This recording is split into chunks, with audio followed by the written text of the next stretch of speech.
This week on the Push Pull Legs podcast, we talk about Ted Lasso, Halloween, and three things that have pretty much annoyed us in the gym. They're belly movements and other stuff, basically. And if you like any of that content, go give it a share. Obviously, we don't earn any ads because we want the content to be free for everyone. So it means the world to me and Dan. Catch you in the show. 3, 2, 1. YouTube shorts are going off, Dan. Hey guys, welcome to the Push Pull Legs podcast with myself, Dan Meek. And me, Tom. What's going on, buddy? Me, how I find them very, very strange, if I'm honest. Let me just get up our stats quick for you. I think we've only posted about four of them. I'll get up my stats because I'm on the old YouTube now. Because I actually started posting a couple of vids I don't know what it is. week. I don't know what it is about it. I find a bit strange, but I'll get my YouTube studio up, shall I? we basically had one that had 15 views, 1.5. One that had 1,052 views. Okay. And then another one that had 45. And then one that had 3,379. And then one that had 43. It's so odd. So yeah, like I've posted 1, 2, 3, 4, 5, 6, 7, 8, 9, 10, 11, 12. Yeah.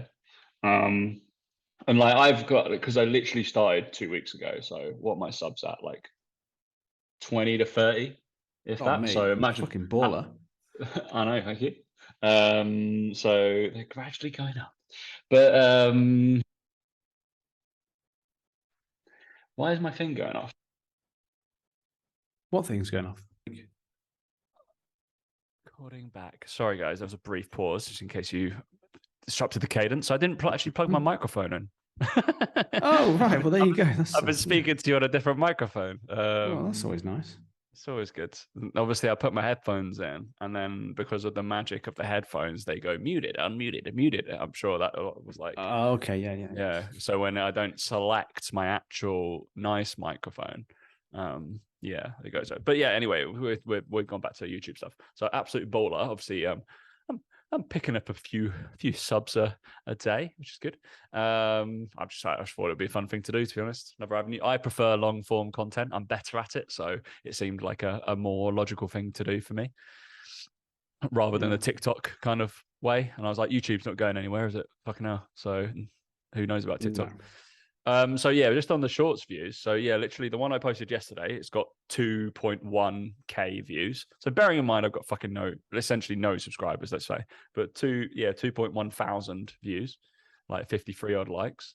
The day before or 5 days ago, 1.6k views, and then it went down to 405, and then all the way down to 26, and then 75, then 380, then 129, and then 2.4k, 2,500. Yeah, 2,000, then 1,100, then 79. Really fucking weird. Don't really understand it. I've not looked into the timings. I've not looked into anything.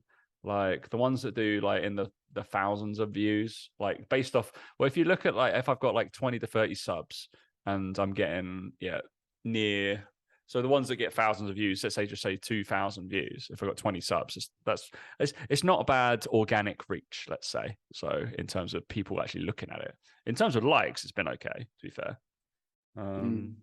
But yeah, it's odd.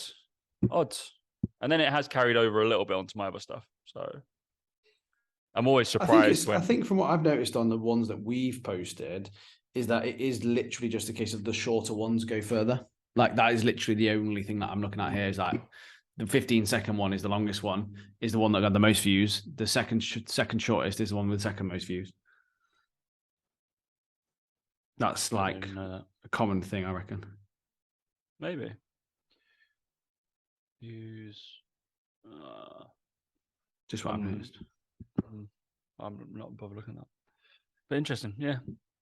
I'd say for people who want more organic reach, it might be something to look at. Definitely more organic reach sometimes than I found it more predictable than Instagram at the moment. So yeah, interesting. Yeah, well there you go. Get on it.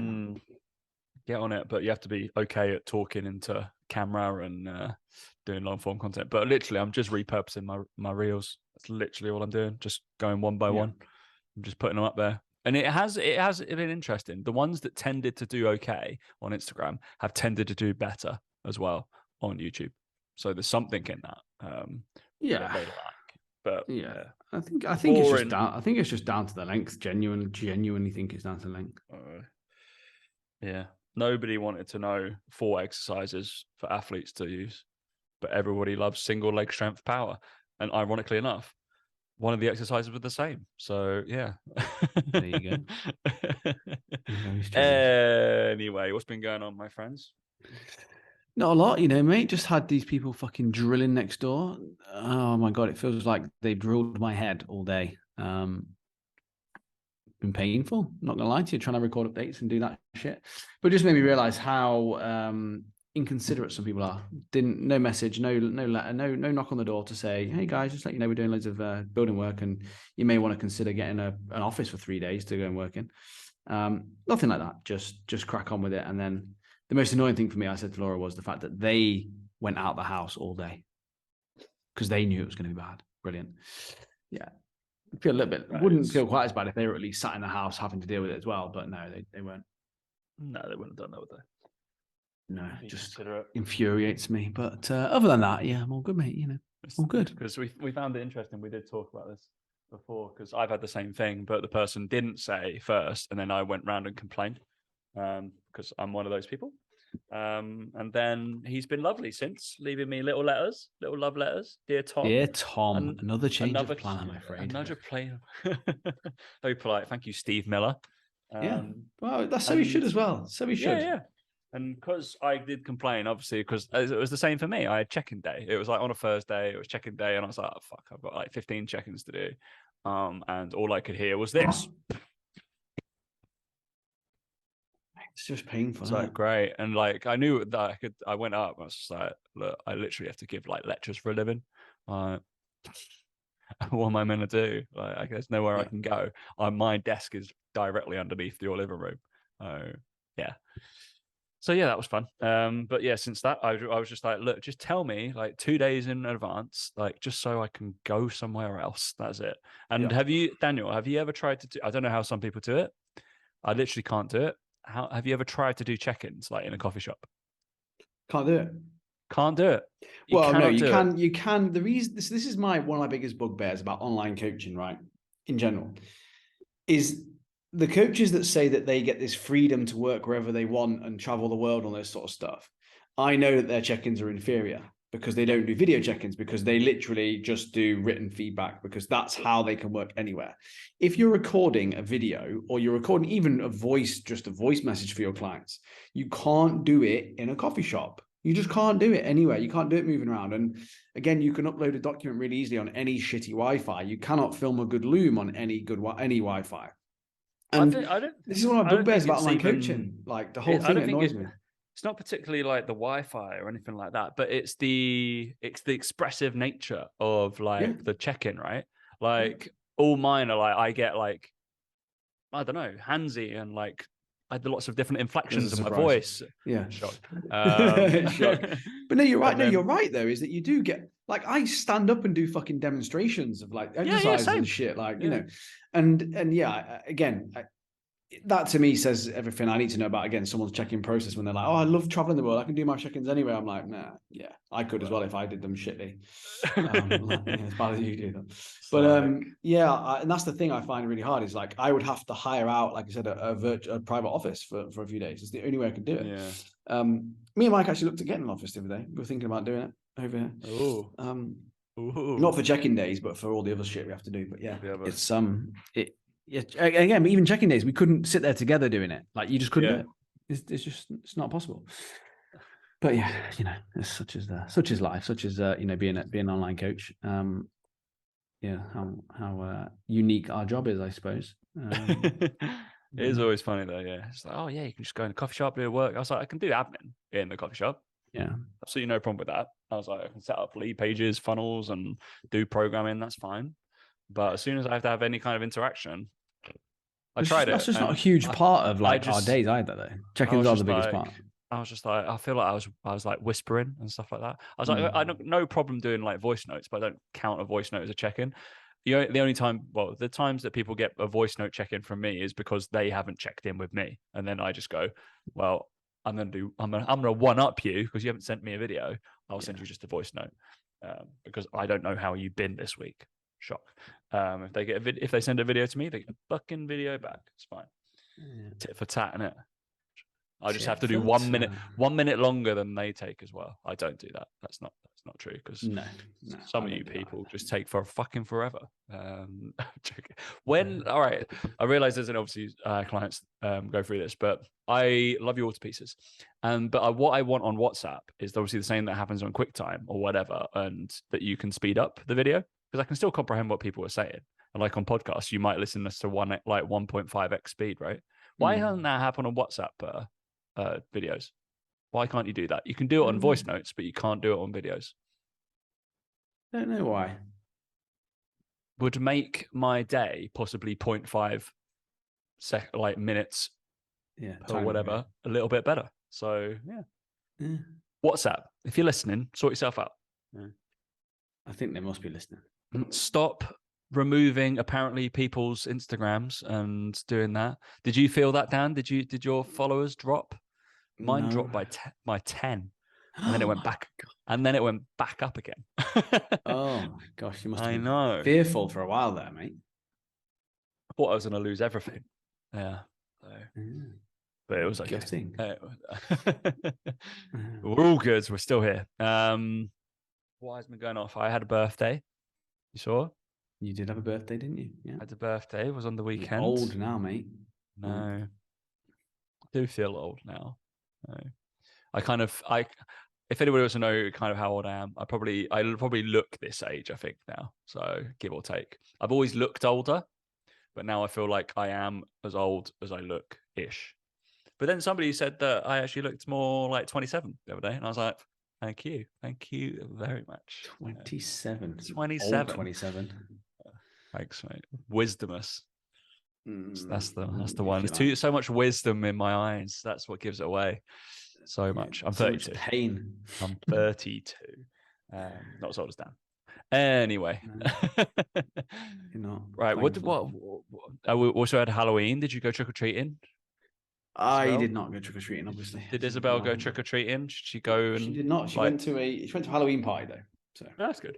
She would have had fun there. She dressed up as a what was she, a zombie prom queen or something like that, I think it was. Oh wow. Classic. Like that, yeah. One of the classics, that one. Yeah, one of the classics. Yeah.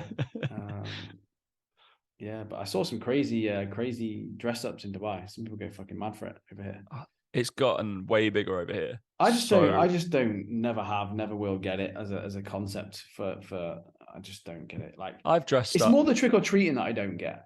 Yeah, I just don't get it. I don't understand the concept of just going around asking people for. I hate the term. I was this today years old or whatever, but I was. Yeah, my sister told me that, and you can come at me, DM me, whatever, if this isn't true. That apparently it's an unwritten rule that if you put a pumpkin, like a whatever pumpkin, outside your house, that means you are open for trick or treaters. Yeah. I didn't know that whatsoever. I've heard that it's to do with, again, like if you, but and even beyond that, if you basically like dress up your house, like it's kind of like a sign. Like if you go to a house that's not got anything Halloween on it, you don't knock on that door because they're not bothered. That's what our house had. Don't you worry about that. Like, yeah, it's supposed to be like, yeah, the universal sign that it's like, okay, cool, we're partaking in the tradition or whatever. But I just don't understand. Like, so for me, right, trick or treating it's effectively going around someone's house and asking for sweets. But I am 100% sure that's not how it originated, because the trick or treat is kind of like, okay, you give us a treat, otherwise we do a trick. That was the original thing of it, right?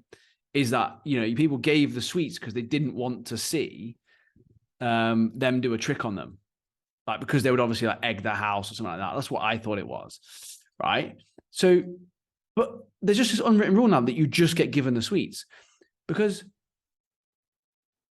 yeah, what is the real meaning of trick and treat? Halloween practice in which children wearing costumes go from door to door in neighborhoods saying trick or treat when a door is open to ask for treats with the implied threat of playing tricks on those who refuse. But None of them have got any tricks to play. So I just go, well, no. And see what happens. Well, nothing happens. Because the whole point of it is that there's a trick involved, but there's no effort going into the trick side of things here. And it annoys me. There's no effort going into it. So that's what I mean is it's you say trick or treat, but it's not, is it? It's just gimme sweets. That's what annoys me about it. So yeah, there you go. That's what annoys me about Halloween is that I don't mind the dress up parties and stuff. I think they're quite good because I understand the dressing up. It's the trick or treating part that I get a bit annoyed about. Not gonna lie to you. Not gonna lie to you. Yeah, there you go. Is it nothing to do with I'm gonna butcher this, and Chloe told me how to pronounce it the other day, was Dia de los Muertos? Don't know what the day of the dead, or All Souls Day, obviously that they celebrate in Mexico. Is there nothing to do with that in terms of how it's been probably bastardized by the Americans, and that's what they do now? I mean, potentially. Because obviously that's like they commemorate the dead, right? So the lost and whatever, blah blah blah blah blah, and then it just turns into spooky, which is crazy. Yeah, I think I'm awful with the pronunciation, and I literally got told it about 2 days ago. So Dia de los Muertos. I can't roll my R's. So can you roll your R's? No. Can you not try? Roll. No, I can't. Yeah, it's meant to be like Danny Rojas. Yeah, I can't do that. Danny Rojas. Yeah. But it's Danny Rojas. I've been watching Ted Lasso. Is Danny Rojas from? Yeah, I'm well in. I'm in season 2, like episode 3 or 4 now. Oh, mate, it's so good. You're so far behind. And I can't wait for season 3. I can't stop. Like, I'm just like Jamie Tot do Jamie. It's so funny. It's so good. So I just watched the last. I mean, people who haven't watched it, then it is good to go watch it. Yeah, even Laura likes it. Like, so you don't have to like football to like it. Mate, I think in spite of liking football, like the football's possibly the worst bit of it. If we're really honest, it is the worst, especially because I've been watching it with Nathan, and we know the inner workings of a football club, and it's just like this is a Premier League club that has got the kit coaches, man, the kit man that goes to the kit man. Yeah, the kit man goes from kit man to coach, and we're like, what? Then we're obviously like looking. Roy Kent is like doesn't go to be a coach. He goes coach of an under-9 girls team, but the kit man gets to be the next coach for the Premier League first team. So funny, and we're like, I think there's a few more people involved than 3 coaches, and an football ops director and the owner, and that's it. And then the random woman that kind of is around for most of the time, the key league woman. Yeah, didn't really understand what she was doing much. PR now, obviously, but yeah, it's the football is embarrassing, I'd say. But the rest of it is very funny. I've started watching, for anyone who likes basketball as well, on Apple TV, Swagger. I've started watching. Swagger. Yeah, it follows the story of a 14-year-old. They 8th graders, 9th graders. Obviously wants to make it in the NBA, and how obviously like in the NBA, you know, people now, scouts and shit now are starting to watch like 14-year-old kids rather than high schoolers and college kids, and like how it all works. So he wants to become an NBA player, and it's quite good. So yeah, I've got into that at the moment. But not very many good series out at the moment to watch, which is really frustrating. Once you've watched all the good ones, I'm not into the Lord of the Rings shit, so don't even bring that up. Already watched it. And if anybody likes Star Wars, obviously the animated Tales of the Jedi has just come out. So that is a standalone for each Jedi. So there's a Yoda one, a Count Dooku one, a Qui-Gon Jinn one, a Ahsoka Tano one. That they're all about those. Apparently, like the Star Wars universe is going mad for it. So I need to watch them. I might download them and watch them on the way to Dubai on Saturday, I think. So yeah, Tom flies out to Dubai this weekend. I do, yeah. For the next golf tournament with me. And Suk. And Suk, yeah.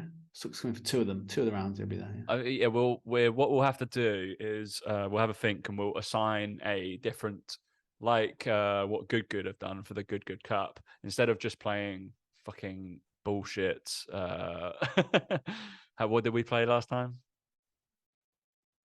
when I won. We just played we just played match play every single time.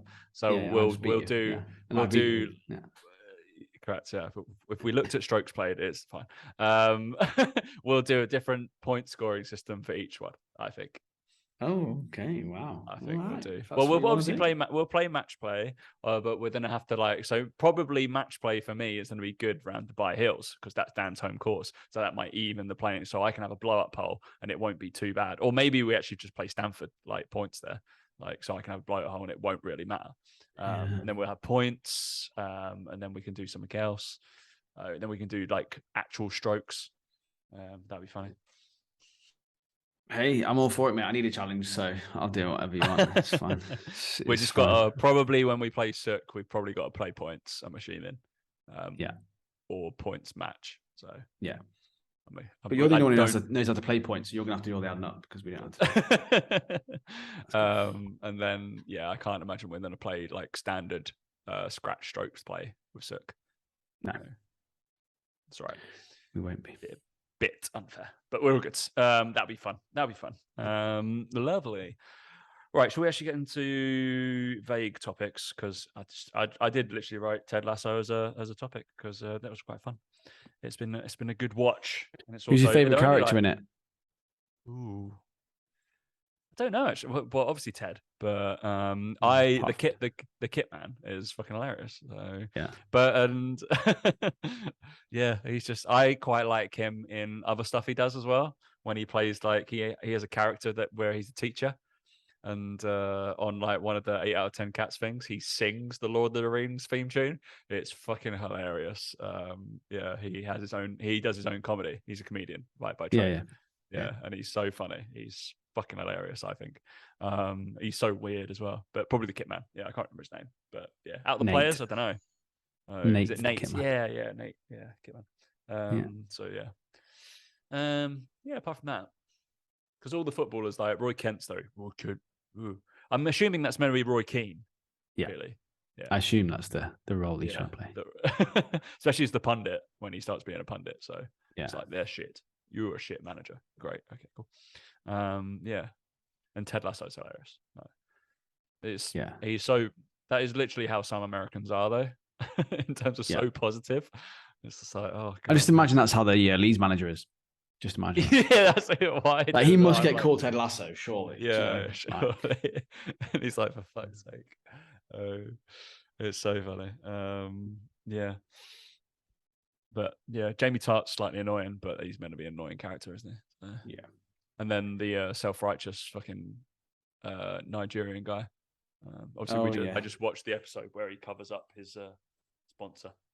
Dubai Air. Dubai Air, yeah, not even real. But I'm surprised they managed to get away with that. Same. Dubai. I was a bit I'm careful, well. Careful. I suppose it's not real people, is it? Yeah. Anyway, my favorite is probably I quite like the operations guy. What's his name? Oh, the operations. Yeah. Those are some good one-liners. Yeah. Higgins. That's his name. Yeah, correct. Yeah. Higgins. There you go. Yeah. The assistant manager is a little bit meh, there. Yeah, he doesn't. Yeah, I just don't. Does he? No. Doesn't do much. He has a whole. I think you haven't watched it yet, but he's got a whole episode dedicated to him. It's really? coming up soon for you. Yeah, it's a bit of a weird one. I'm like, a bit strange. That's strange. How strange. Anyway, all right, moving on. Stuff that this is basically a list of 3 things that we've seen in real life. I'm assuming that has annoyed us to do with training episode. Shock horror. That Dan's gone in on forward lunges. Daniel. Yeah, I just saw them being done badly, obviously. But not only just as an exercise standalone, I think they're one of the worst choices of exercise you can do for most people. But done in a HIIT class under fatigue is possibly the worst place in the world you could ever do them. And I had a few people message me and go, well, why? Why are they such a bad movement? Why they see a lot of people doing them and all this sort of stuff. So I think it's important to elaborate. Obviously, a lot of PTs listen, so maybe they do them, maybe they, whatever. But just as a movement, they just put so much force and pressure on your knee. and force it into a position where it's more likely to be compromised in terms of like, you know, knee valgus and stuff like that, and all this sort of shit, right? And it's just not ever a position that most people find themselves in, where they need to be able to hold that position and kind of be like, control the weight and then bounce off really quickly. And there's just so many better exercises for that movement of knee flexion, basically.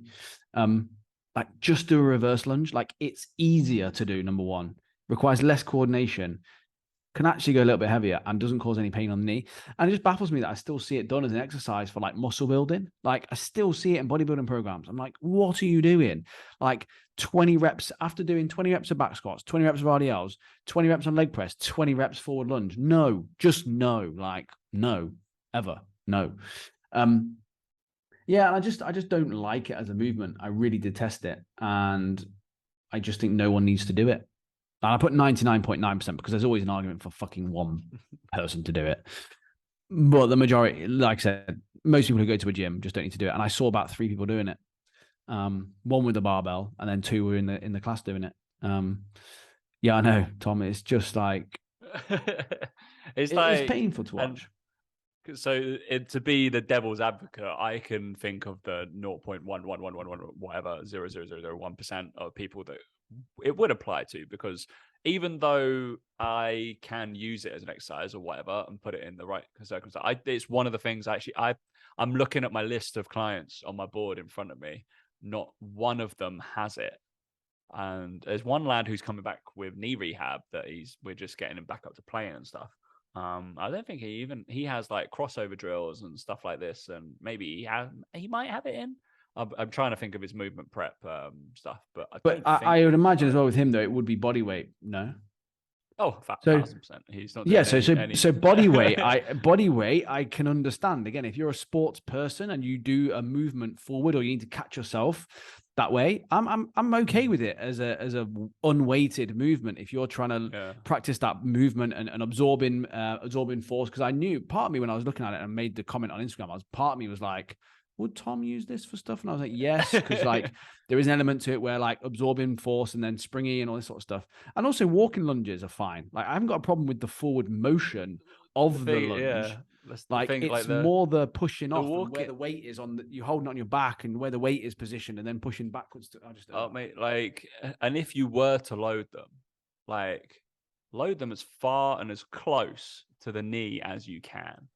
Fucking madness. If you think that's your fulcrum and your effort of there, like load it right next to it.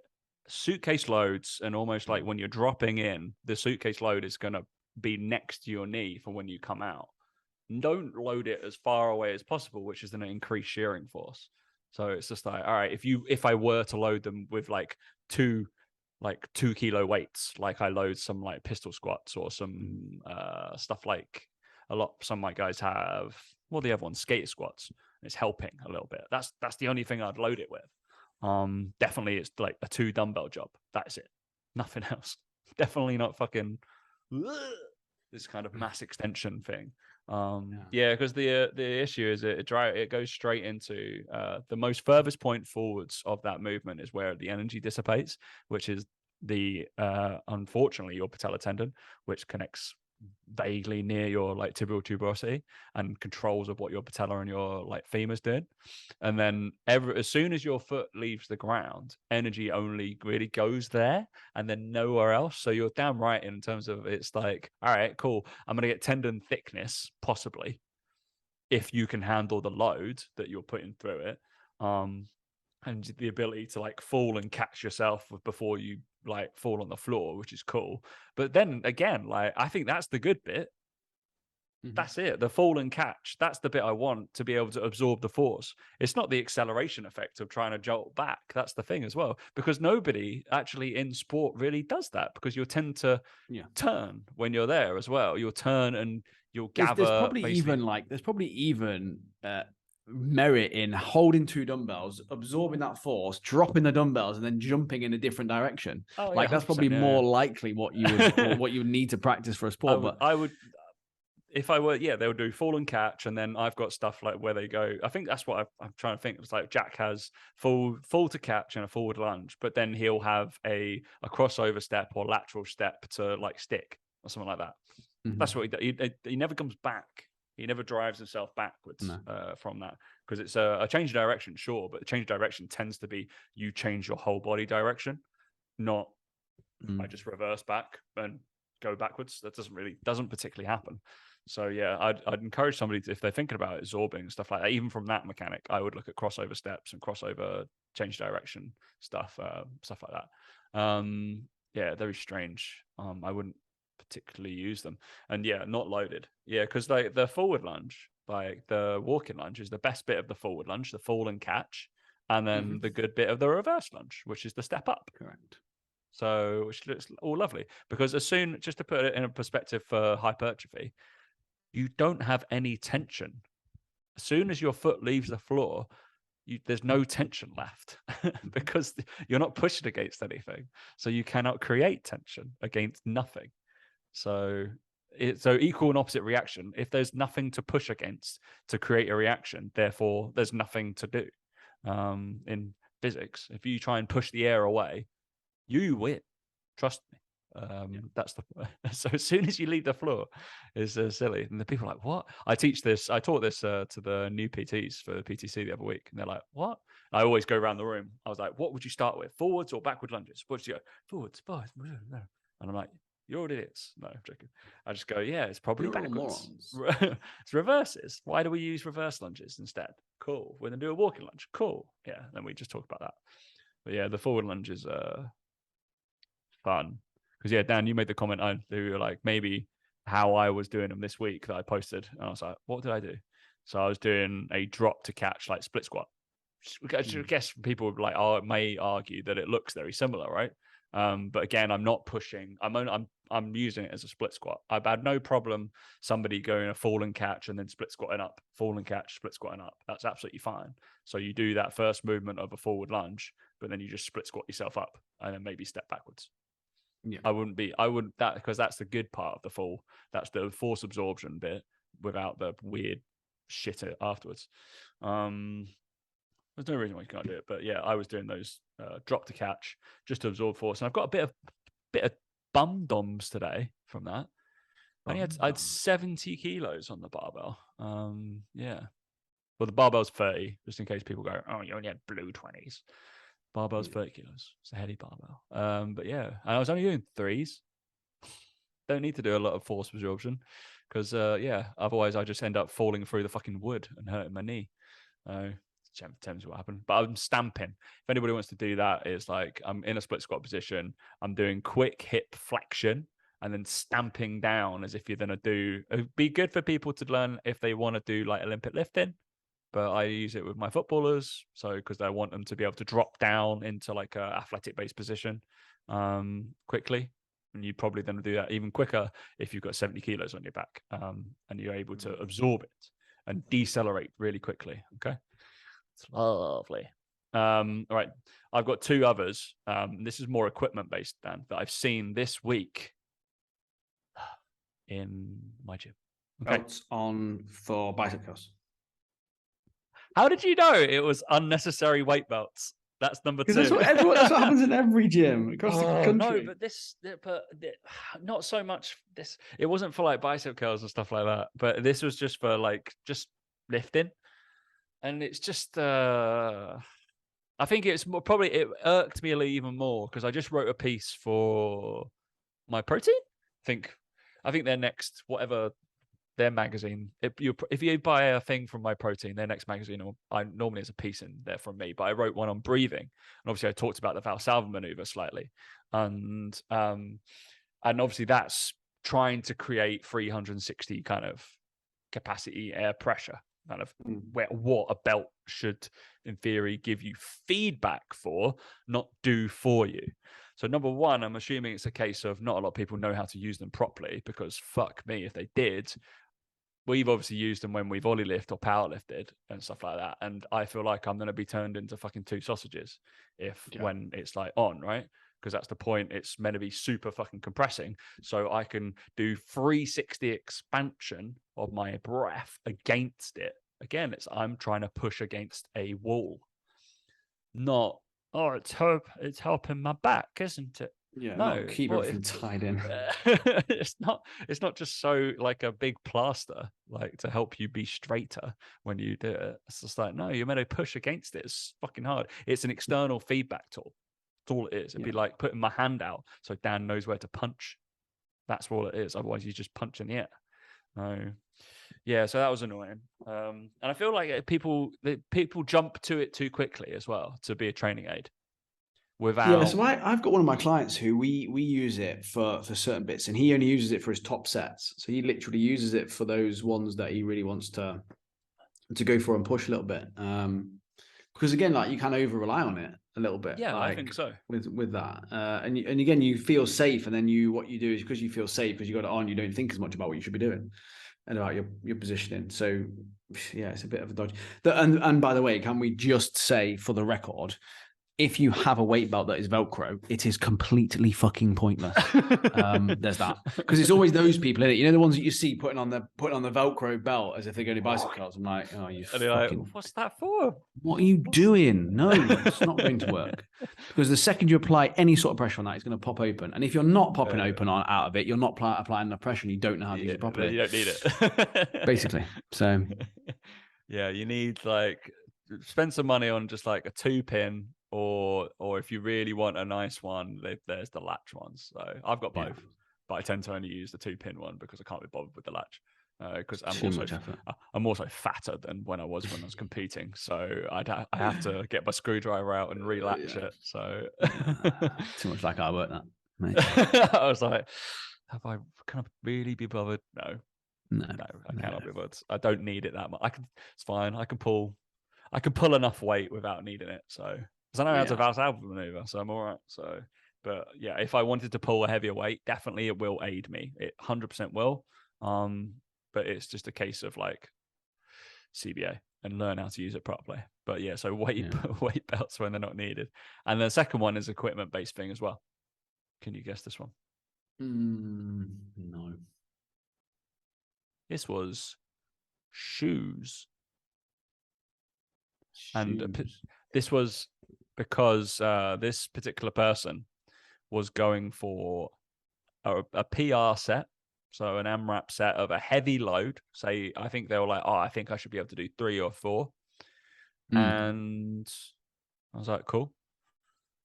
And then I realized when I was spotting this human that I looked down, just a pair of like Nike, just normal running shoes on, like big sponges, whatever. And like she had a weight belt on. This is a heavy lift, like going for a PR.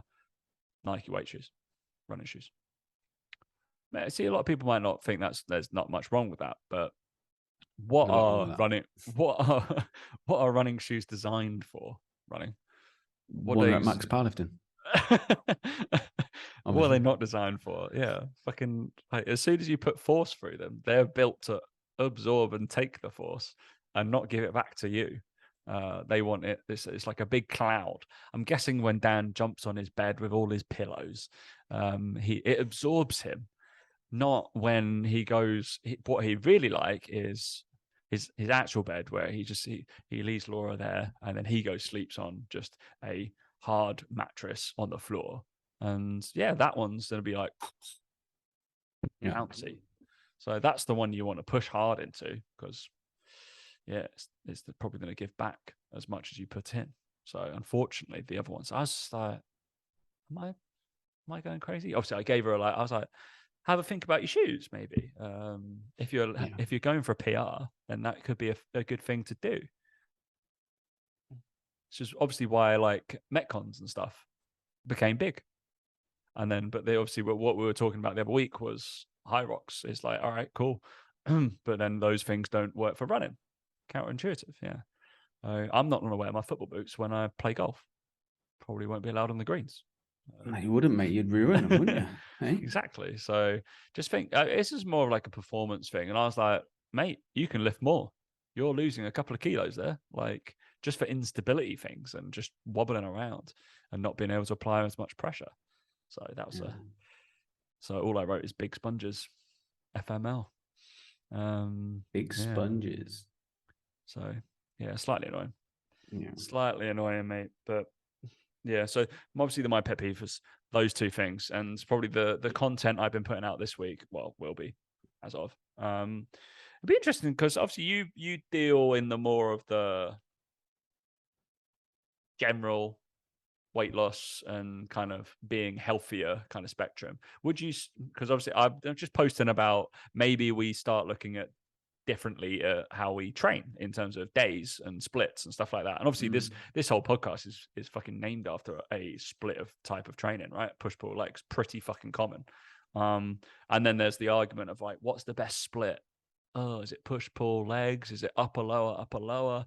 Is it all this kind of, which are fine, right? And it's good that you've gone into that all. Is it like chest? What's the traditional one for body part? It'd be chest and tries, back and by. Well, what like day of the week would it be? Chest and tries. Monday's bench day, right?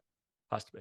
Yeah, chest on Monday, back on Tuesday, back and buys on Tuesday, shoulders Wednesday, shoulders legs and abs? Thursday. Is it shoulders and abs usually? Sometimes can be, yeah.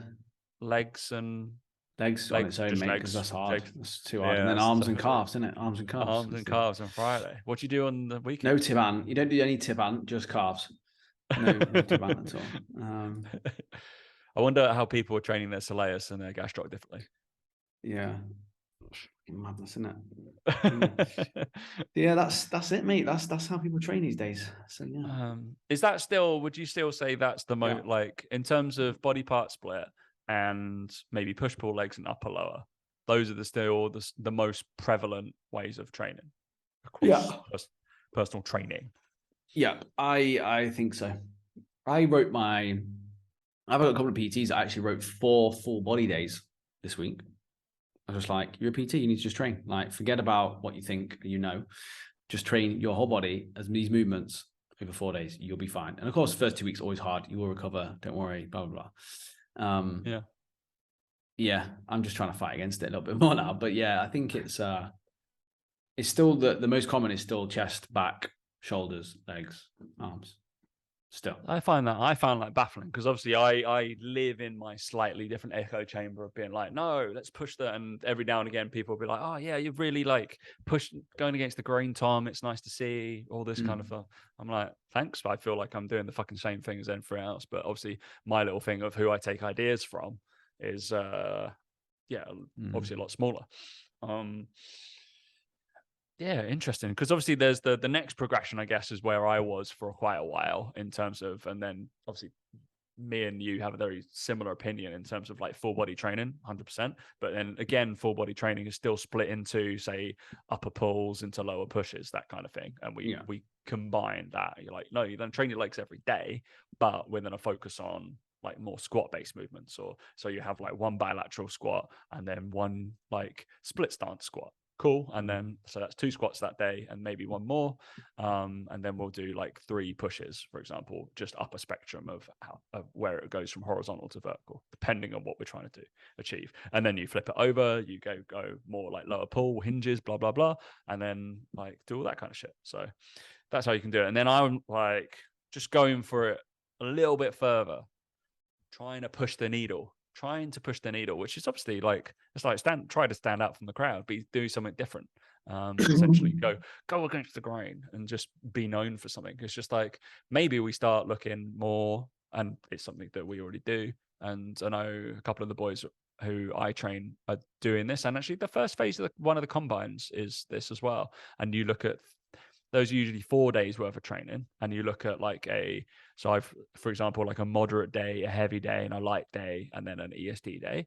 Or you look at power day, strength day, volume day, maybe movement efficiency and acceleration, or top speed, or change of direction day, and then aerobic capacity day. It's just possibly a different way of looking at things. And it kind of like, it resonated with me because on that fucking not gonna lie thing, which is quite fun, isn't it? It's kind of fun, but then I really want to know who wrote it. Don't you feel that? Yeah. Well, I've noticed that some of them, they're bots that fill out the questions. Are they? Yeah, because they're asking questions that are just like, I put a thing up, obviously, it was like, what's your biggest fear when it comes to creating content? And like, who are you talking to right now? I was like, no one. What is your orientation? You know, you're like, what the fuck? Like, who's asking me that? Like, I had one that was like, what is your favorite? What is your dream house? And I was like, yeah, that ridiculous.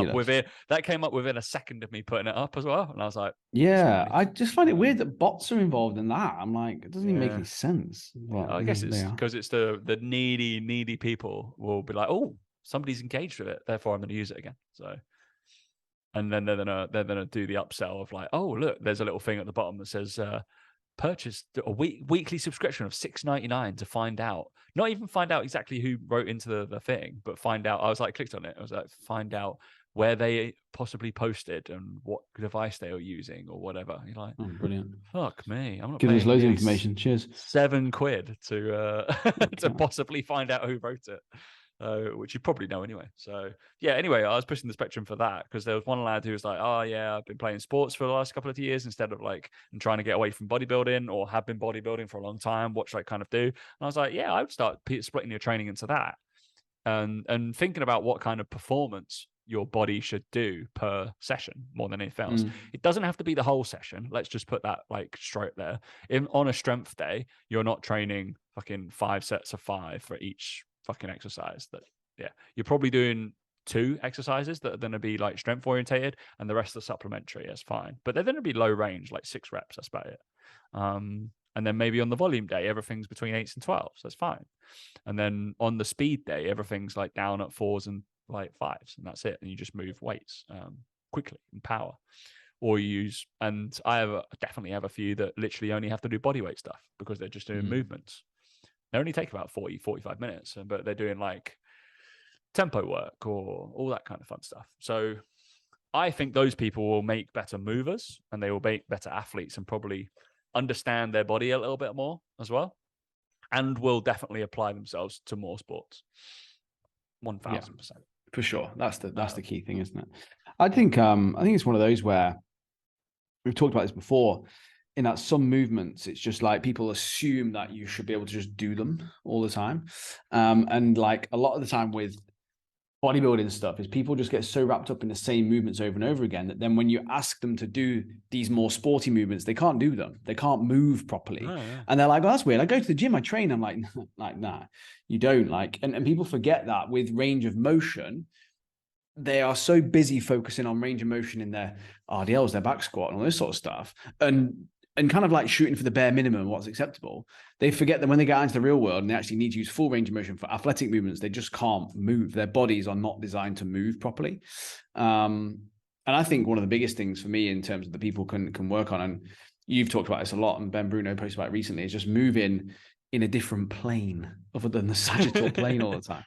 And I think that's such an important thing is just moving outside the box and doing lateral movements. When you look at most sports, they are more lateral than they are forward and back in terms of like the predominant movements. And again, when you look at a lot of more purposeful movements in sports, the ones that actually define games, they are often lateral movements or quick forward movements rather than standing still and having to do something with 2 feet planted on the floor. Oh yeah. And like I say, a lot of us now are looking at moving into other things, other sports, other areas, and want to be a bit more athletic. But I even argue that living your life and being quote unquote functional is just low level sport. It's low level, like being able to do those movements in those ranges of motion. And like, that's why we should train that way rather than bodybuilding, like rather than doing all that sort of stuff. Yes, we can take the principles of it and increase muscle size, but yeah, don't get me wrong. Like people are still more athletic. With the frequency muscles are being trained and at the intensity they're still going to get bigger. They just have to. That's still going to be a side effect. Like, you can't say to me that, like, all right, some of the lads like doing the NFL and the cutting, all that kind of stuff. It's like they still have that side effect of being jacked, but they just are able to adapt to certain kind of skills and kind of different like sets a lot quicker than, let's say, if we put a bodybuilder up against a linebacker. I'm assuming they're gonna probably, in terms of lifting, be very similar, but in terms of moving, it's gonna be fucking madness. So it's I'm gonna keep beating my drum. So it'll be all right. Yeah, mate. Yeah. All right. Any other business, Dan? Because we're pushing 3/4 of an hour. Oh, are we? No, not from me. Just there'll be no podcast next week because me and Tom will be playing golf. So deal with it. Deal with it. Yeah, nothing from me. All good. Don't think there's nothing. Go sub on my YouTube. Let's If anyone's, just, that's what I was going to say. If anyone's got any presents to send me, send them to Tom. He'll bring them over. That's all good. So just anyone, get just my throw it out address. there. Yeah. I feel like Dan will just. I feel like there's loads of them coming. I feel like there's going to be loads of people saying that they want to send me something. They just haven't been able to at the moment. So I just thought I'd give you the opportunity. Yeah, send it to number 1 Maida Vale, London. That's as much of an address I'll give away. Just Tom Hall, third space, Marylebone. You'll find it. It'll turn up. It's all good. We're fine. Go there. Yeah, have to. Yeah. I mean, it won't go there. That won't happen. So, I mean, last time I had to act as a club mule, so I took one. I haven't gotten. No, last time when I went to Dubai, I had to bring Dan's clothes over, and then when I came to Italy, I had to bring one of his golf clubs over. I've not actually got anything of his at the moment, so. No, you didn't bring anything today because I'm flying back for the shoot at the end of November, so I'm home. So if I need anything, I'll order it then. So it's fine. Sure. I think you'll do some mule today. Anyway, guys, thanks for listening, and we won't catch you next week. See you in a fortnight.